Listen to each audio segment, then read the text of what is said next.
Não, eu vou contar. Bira, Birajara, como foi essa campanha do Petróleo Nosso Natal? O que foi que aconteceu? Como ela se foi executada? Não, nós formamos aqui vários grupos, com a liderança de Djalma Maranhão, de Luiz, e de figuras que nunca foram comunistas. Porque tinha essa impressão de que todo mundo que estava na campanha do Pedrosa era comunista. Não é verdade.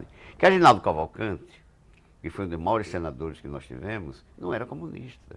No entretanto, foi um paladino da campanha do Petróleo Nosso no Senado. Teve discussões imensas com Assis Chateaubriand, com Carlos Lacerda. Quer dizer, Carlos Lacerda é deputado, mas ele respondia sempre a Carlos Lacerda quando Lacerda falava nos jornais. E Assis Chateaubriand no Senado. Discussões imensas, que nós devemos nos orgulhar do que foi Reginaldo Cavalcante, que hoje é pouco falado, hoje é pouco conhecido. Que Reginaldo foi tão aceso na luta da campanha nossa, ele junto com Domingos Velasco no Senado, Domingos Velasco era um senador de Goiás, aquele Gabriel de Minas Gerais, não me lembro agora, hein? Gabriel Passos. Esse povo, rapaz, nunca foi comunista. No entretanto, eram uns heróis brasileiros. No setor militar tinha Horta Barbosa, que era general, tinha Peribe Vilacqua, tinha o pai de Fernando Henrique, e tinha um tio de Fernando Henrique. O pai de Fernando Henrique era o velho Leônidas Cardoso. E o tio era o velho Felicíssimo Cardoso. Está vendo como eu me lembro de tudo isso? Por quê? Porque eram pessoas dignas. Não tinha nada de comunista. Sim, Bira. No E fim, a, e a campanha aqui, como aqui foi? a campanha foi distribuída por vários setores. Nós tínhamos os comitês das Rocas, tinha o comitê dos Correios, tinha o comitê, vários, em bairros diversos, que faziam parte da campanha do Petróleo é Nosso. E então eu me engajei nisso com tanto orgulho, rapaz, que hoje ainda eu me orgulho disso. Havia comício de rua, assim, Havia, havia. Nós trouxemos aqui várias figuras da campanha, inclusive o pai de Fernando Henrique, o general Leônidas Cardoso, que era uma figura muito boa e muito simpática, viu? E o velho Felicíssimo não veio, que era irmão dele, tio de Fernando Henrique. Mas veio aqui Hermes Lima, de Minas Gerais, foi senador, chegou a ser primeiro-ministro, não sei se vocês se lembram disso, naquela. Ministro da Justiça. Foi ministro da Justiça do governo parlamentar, né? É. Foi ministro da Justiça. E figuras outras, que agora a memória. Eu me lembro assim, vieram aqui fazer conferências e empolgava. Eu vou lhe dizer uma coisa. Naquela época foi considerado o movimento do Petróleo Nosso tão grande quanto foi da abolição. Tão grande quanto foi da abolição. Os jornais, mesmo que eram inimigos, reconheciam isso. Agora, nós, que lutávamos pela campanha do Petróleo Nosso, fomos considerados até além de subversivos, de vigaristas, pelos entreguistas. Rapaz, isso é fogo. Pelos entreguistas. Vocês, um deles teve um teste de ferro das multinacionais do petróleo, que era Mr. Link, no Não, americano. Mister Link, eu vou contar a história de Mister Link. O primeiro presidente da Petrobras foi Juraci Magalhães. Você imagina. E aquele mesmo que dizia: o que é bom para os Estados Unidos é bom para o Brasil. Foi tenente na Revolução de É, 30. foi tenente da Revolução de 30. Pois bem, Juraci Magalhães, a primeira coisa que fez foi contratar um técnico chamado Link, Mister Link, que era americano e ligado a ESSO, que era uma das 7 irmãs criminosas que matavam, que existiam poderes ditatoriais, que mataram Mossadeq no Irã, você sabe disso, assassinaram várias figuras nacionalistas da época. E então eles fizeram miséria no mundo todo, e ainda estão fazendo, né? Mas naquela época era pior. Então nós tivemos Gondim da Fonseca. Gondim da Fonseca foi um herói da campanha do petróleo. Que era espírita. Era espírita. E Gondim da Fonseca escreveu vários livros sobre a questão do petróleo, que ele sabia de tudo sobre o petróleo. E então teve um caso que ele citou um político brasileiro como ligado às multinacionais. Ele citou um não, citou vários. Aí houve até tentativa de assassinato a Gondim da Fonseca. Foi uma história triste, terrível, viu? Foi nessa época que ele escreveu Senhor Deus de Desgraçado, né? Foi Gondim da Fonseca. Eu li todos os livros dele porque eu queria me incorporar. Super best-seller, né? É super best-seller. Isso, e Michelin que chegou aqui e disse que não tinha Não, petróleo no não. Brasil. O Michelin fez o seguinte. Quando chegou a notícia de que em Macau, por exemplo, num departamento chamado Ponta dos Papagaios, em Macau, foi descoberto petróleo. Macau, Rio Grande do Norte? Em Macau, Rio Grande do Norte. Imediatamente ele mandou fechar. Com sal, com sal, que lá tem muito sal, e cal. Porque aos Estados Unidos não interessavam que o Brasil tivesse petróleo naquela época. Não interessavam, porque as sete mães não queriam. As sete mães estavam recebendo o apoio da Arábia Saudita, e então o petróleo que vinha de lá era quase de graça. Então os Estados Unidos não interessavam o petróleo do Brasil ou do México, ou de país nenhum. Certo. Então ele mandou fechar esses postos. Mister Link. Certo. Era o maior salário, um dos maiores salários do mundo, porque ele era técnico. O Brasil estava no início da exploração do petróleo, tinha que ter um técnico. Esse técnico só podia vir dos Estados Unidos. A justiça seja feita. Mas que veio de fazer progredir, foi atrapalhar, meu filho. Porque ele era um funcionário da ESO. E foi bom, essa campanha teve bons resultados. Muito bons depois. resultados. A campanha levantou o povo brasileiro. No livro, naquela campanha do petróleo, que eu, graças a Deus, tive em primeiro lugar, falando sobre a Petrobras, está no meu livro, ele fazia tudo para atrapalhar. Tudo para atrapalhar a campanha do petróleo na Mister Link. Mas ele foi demitido porque a pressão dos brasileiros fez com que ele fosse demitido da Petrobras. Foi embora daqui, né? Foi embora, graças a Deus foi embora. Enquanto ele estava, aí o governo brasileiro começou a contratar técnicos que não eram dos Estados Unidos, porque via que se fosse dos Estados Unidos não dava certo. Aí vieram outros técnicos, veio da Inglaterra, veio da França, veio dos países árabes, técnicos, que tomaram o lugar dele. Aí foi quando a Petrobras começou a prosperar e sair daquele rame-rame do que queriam as multinacionais. Hoje o Nordeste produz mais petróleo do que o resto do país. Pois é uma beleza. E a Petrobras está num nível muito elevado. Muito elevado. Hoje é a quarta do mundo. Então nós que fizemos parte, que nos sacrificamos, fomos taxados de comunistas na época, nós estamos muito tranquilos, porque está dando tudo certo. Graças a Deus. Bira, você... Todo o início desse movimento nacionalista, descamba com Djalma E Djalma na Câmara. Isso eu me esqueci de dizer. Agora você lembrou bem. No Senado era Reginaldo Cavalcante. E na Câmara de Deputados, Djalma Maranhão. Que teve pegas imensas com os entreguistas. Nós chamávamos naquela época de entreguistas, né? Eram os entreguistas. Eles queriam, inclusive jornalistas, que eu não vou citar nomes aqui, jornalistas daqui, lutando contra a Petrobras. Você, nessa época, você escrevia na Folha da Tarde. Folha da Tarde. De Djalma Maranhão. Coluna diária. Depois você veio outras campanhas, vieram outras campanhas, né? Vieram outras campanhas. Fala um pouquinho do jornal do Djalma, como é que funciona. Onde era? Não, era ali na Avenida Rio Branco, vizinha ao mercado, onde hoje é o mercado. Hoje é o Banco Brasil. Era ali vizinho, onde funciona o Banco do Brasil. E nós íamos para lá, era eu, Carlos Lima, a quem eu prestei minhas homenagens. Chagas, né? Chagas, Recentemente falecido. Oliveira, era o Paulo Francinete, não, mãe? Não, Paulo Francinete, não. Um social. Paulo Francinete. Paulo Francinete, e nós tínhamos. Paulo Macedo também, não? Paulo Macedo parece que veio depois. Isso aí eu não me recordo bem, não. Mas provavelmente coluna social, né? Mas os que lutavam mesmo pela soberania brasileira éramos nós. E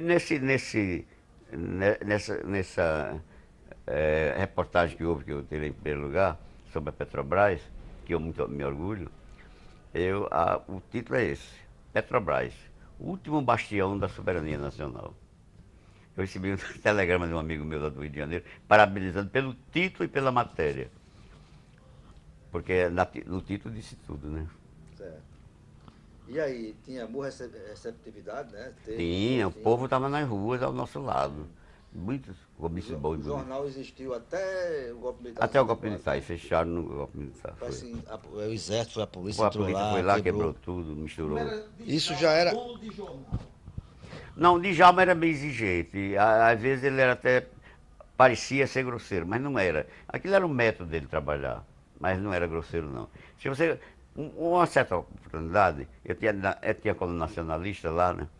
E veio tinha um deputado que era presidente do partido onde estava Djalma. Partido Nacionalista, um negócio desse, eu não me lembro agora. E eu. Trabalhista Nacional. Trabalhista Nacional. Era um deputado de São Paulo que eu não me lembro agora dele. E então ele veio aqui em Natal e sem eu consultar Djalma, não me lembrava que o cara era o presidente do partido onde Djalma estava, né? Aí eu fiz uma besteira muito grande e esculhambei com o cara. Esculhambei com o cara porque ele era ruim mesmo, era caba safado. Mas provisoriamente estava como presidente, aí Djalma não gostou, não. Aí falou com o Maíldo trabalhava comigo nos Correios, diga a Bira que eu quero me encontrar com ele no Grande Ponto. Eu disse, pois não. Agora, Maíldo, eu já sei o que é. Diga a ele que venha manso para mim, que eu vou também manso. Agora, eu não me lembrava, né? Emílio Carlos, era o nome do cara. Djalma, ex-boxeador, né? Aí eu disse... Aí ele encontrou-se comigo e disse, Bira, você esqueceu que o homem era presidente do partido, eu vou ser expulso do partido, porque eu sou... E foi expulso, por minha causa. Quem sou eu para fazer expulsar ninguém? Mas eu fiquei chateado também, eu fiquei muito chateado, porque eu devia ter consultado Djalma, né? Não me lembrava que eu era o presidente do partido. Mas aí Djalma não teve problema não. No outro dia eu doidei dele, ele entrou no outro partido, e foi melhor para ele, que era um partido mais forte. Parece que era o Partido Socialista. Uma das grandes campanhas que você participou com ele lá no jornal foi jornal. A campanha da reforma de base, né? Reforma de base. Na campanha do Petróleo é Nosso, eu ajudei muito, fazia minhas crônicas a respeito e acompanhava sempre ele. Agora, não participei da parte educativa, não. O meu problema era só escrever alguma coisa a respeito e dizer como é que estava a coisa. Acompanhar, né? Acompanhar, né? Nessas barracas das rocas, até das quintas, eu ia sempre verificar como era que funcionava o negócio, para poder fazer uma notícia. Aí como é que foi? Você, no jornal, nesse meio tempo, Djalma vira a primeira e a segunda vez prefeito, né? Fala um pouco aí do primeiro e segundo mandato de Djalma. O primeiro mandato de Djalma, ele foi nomeado, né? Dinarte Mariz. Nomeou. Aí a popularidade de Dinarte nasceu daí. Porque ele começou logo fazendo aquelas festas com povão, era povão mesmo, e trazendo muita alegria para a cidade. E trabalho também. As primeiras ruas asfaltadas aqui em Natal já foi na primeira gestão de Dinarte. Na Avenida Deodoro, acho que foi uma das primeiras. Foi. Eu acho que a primeira foi a Rio Branco. Eu me lembro, parece que estou vendo hoje os tratores passando ali, espalhando aquela. Agora fininha, né? Não tinha a técnica que tem hoje. Mas já foi um começo, já foi um início. Na Rio Branco, na Avenida Rio Branco. Essa administração dele fez com que. Na segunda ele viesse mais forte, aí já foi um voto do povo. Como foi essa? Acho que ele foi eleito já com o apoio da Luiz Alves na segunda vez. Foi na campanha de Luiz Alves, porque todos nós de esquerda, nos alinhamos e Aloysio estava afastado da ODN porque teve uma... Aloysio procurou Djalma, o pessoal lá. Começou, nós fizemos um movimento apoiando Aloysio. Aloysio não apoiava Lott, apoiava Jânio Quadros. Ele continuou apoiando Jânio Quadros, mesmo divergindo da parte nacional. Mas aqui do Rio Grande do Norte, Aloysio fez um acordo com o Djalma Maranhão, Aloysio, tudo, a Frente Nacionalista. De um lado Djalma Marinho e do outro Aloysio. Outro Aloysio. Aí, o lado do governo do Estado, nós ficamos com Aloysio. Nós votamos e fizemos campanha para Aloysio. Como é que foi a campanha? A campanha foi bonita. Como é que foi a campanha? Hein? Como é que foi a pré-campanha e o embate final de 60? O embate final foi muito bonito, rapaz. Foi bonito. Nós aqui vibramos muito porque estávamos apoiando a Aloysio e tudo dava certo para Aloysio. Inclusive aquelas caminhadas que ia até Macaíba, o povo ia para Macaíba a pé, foi para Macaíba a pé. Foi daí que começou a doença de Aristófanes. Aristófanes já com uma doençazinha, não estava bem de saúde, achou de ir a pé para Macaíba. Foi mesmo, na primeira vez, naquela Na primeira primeira caminhada, foi. um sábado de tarde. Foi. E na volta ele já. E depois, um tempo depois, morreu, já devido a esse esforço enorme que ele fez. Não foi só o esforço, ele já estava chumbado, né? Fumava, bebia muito. Bebia muito, fazia farras homéricas e tudo. Mas empolgou. A cidade ficava empolgada, você se lembra disso. As crianças, teve gente que separou-se do marido para acompanhar a Luísa. Empolgada e agitada, né? Houve muito radicalismo, parte foi a uma parte. agitação tremenda. Eu vou lhe ser franco, eu não tinha nada com a Luísa, eu trabalhava na Tribuna do Norte. Mas já trabalhava na Tribuna do Norte na época. E então eu ficava empolgado com aquilo, rapaz, que eu via. Eu nunca ia aos comícios, porque na hora eu estava trabalhando, mas sabia de tudo, né? Nós sabíamos do que estava acontecendo. Até um cheque que a Luísa devia ao Banco do Rio Grande do Norte, a multidão se juntou e dentro de poucos minutos ela juntou o dinheiro. Foi um negócio sério, rapaz. O homem era um mesmo cigano. Aqui, aqui onde morava o pai dele, ali pertinho, Deodoro. aqui na Deodoro, Seu Dezinho. rapaz, a multidão vinha de madrugada para ir para acompanhar a Luísa. Você foi também, vestia camisa verde nessa época? Não vesti não. Eu era muito discreto nesse negócio. Não, muito discreto. A minha camisa sempre foi vermelha. Bom, 64 aí, Bira. Segundo mandato na campanha, né? Como foi o governo, né? Certo. E Bira, você trabalhava Na tribuna. saiu Né? da tribuna, não Você tá... se lembra disso? Você lembra? Você tinha saído do jornal de João Maranhão, Não, já estava ligado eu nunca saí do Jornal de Barelo. Ficava nos dois? Ficava no. Mas o que eu fazia no Djalma Maranhão, eu era amador. Eu não recebia um tostão do Djalma Maranhão. E na tribuna era profissional. Era colaborador. Mas todo dia a tribuna, a coluna saía. Porque era aquilo que eu gostava, né? Eu fazia aquilo que eu gostava. Aloysio atendeu os anseios do povo, o governo dele foi um governo modernizante, moderno, revolucionário. Ele não pôde atender tudo. A grande coisa de Aloysio, eu era amigo, não tenho nada contra Aloysio pessoalmente, mas politicamente a gente tinha uma diferença, né? Porque ele era muito conservador, eu era muito de esquerda já naquela época. Mas a Luísa sempre me tratou muito bem, a Agnello é meu amigo até hoje, gosta muito de mim, gosta de conversar comigo. O Garibaldi, pai de Garibaldi, eu quero muito bem a esse povo.